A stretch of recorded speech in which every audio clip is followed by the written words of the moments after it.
Bonjour les amis, bonjour à toutes, bonjour à tous. Vous êtes toujours sur la chaîne PK Jyotish Pada. Nous sommes toujours sur le thème de l'eau. Vous voyez, l'eau coule et on est dans un endroit magnifique et on reste toujours sur le thème de l'eau. Alors, je voudrais profiter pour vous dire que, écoutez, on va parler de l'eau, l'essence de l'eau. Quelle est l'essence de l'eau? Quelle est l'essence du feu, de l'air, de la terre, ainsi de suite? Parce que l'eau est avec nous. Dites-moi, si l'eau ne mouille plus, si l'eau n'apporte plus d'humidité, ce n'est plus l'eau. Car dans son essence, dans ce qu'est vraiment l'eau,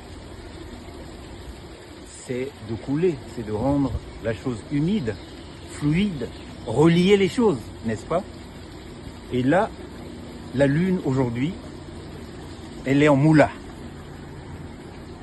La lune en moula. Quelle histoire! Moula, on parle souvent des racines, bien sûr, les racines.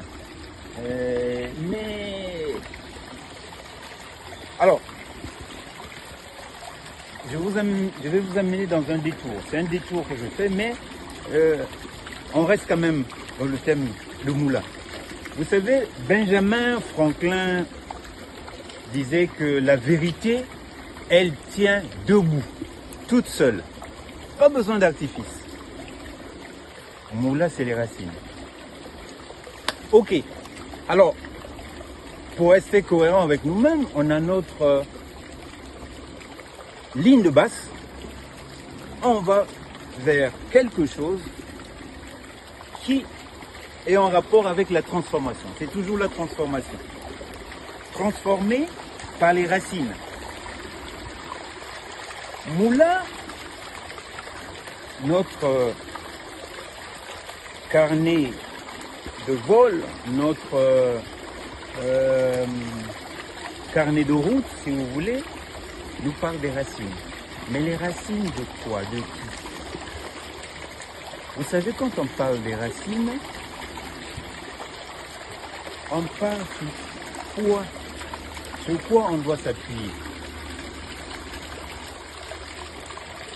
C'est un chemin qui demande à soi une certaine transformation. C'est-à-dire que ça vous prend en vous, vous devez vous appuyer sur quoi? Qu'est-ce que j'ai? Mais pour ce faire, ça va vous demander une transformation énorme. Vous allez être bougé. Parce que le vent peut vous arracher de votre trajectoire. La pluie peut vous déraciner. Le feu peut vous brûler. Mais moula, quand vous avez cette étoile-là, elle vous prend partout, aux tripes. Il vous arrive des avis contraires, des déceptions, de l'adversité. Mais c'est un cap à dépasser. Parce que là, alors, le feu rencontre l'eau. Et quand le feu rencontre l'eau, qu'est-ce qui se passe? C'est terrible. Les deux éléments ne s'aiment pas beaucoup, mais alors ils doivent trouver une solution. Et la solution, elle ne sera pas à l'extérieur, elle sera en vous, car si vous sortez de moula, vous êtes une personne aguerrie, vous avez vos racines. Le feu n'a pas réussi à vous faire disparaître, vous n'êtes pas noyé dans l'eau, le vent n'a pas eu raison de vous, et vous êtes planté, vous êtes enraciné. Et c'est là où Benjamin Franklin dit, comme un mantra qui jette comme ça, la vérité tient debout, toute seule.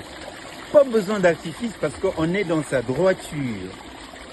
Mais alors je vais aller beaucoup plus loin. Vous savez, quand vous partez, l'être humain, quand vous partez du fémur, quand vous descendez au tibia, péroné et les orteils, plus loin là-bas, on est tenu par 29 os. Et aujourd'hui, on est le 29. Et ça vous demande une certaine solidité, une certaine stature qui fait que vous êtes enraciné, vous êtes debout. On dirait pareil également de la colonne vertébrale. Quand vous partez de la nuque jusqu'à la dernière, la sacrée, tout ça est tenu par 29 vertèbres. Donc les racines vous prennent, les racines sont avec vous et les racines vous construisent. Sans ça, vous êtes un être qui est... Alors, j'ai un collègue qui me disait, mais alors comment font les palétuviers? Ben, les palétuviers, quand il n'y a plus de terre, ils s'adaptent. Ils peuvent pousser dans l'eau. Ça, c'est une autre histoire. Mais c'est une voie qu'il faut également explorer et qui n'est pas inutile et qui peut donner des directions assez sympathiques. Le rapport entre les racines et l'eau. Parce que l'eau, dans ce cas-là, peut vous aider. Bonne journée à toutes, bonne journée à tous. Profitez bien de cette journée de Moula et à demain.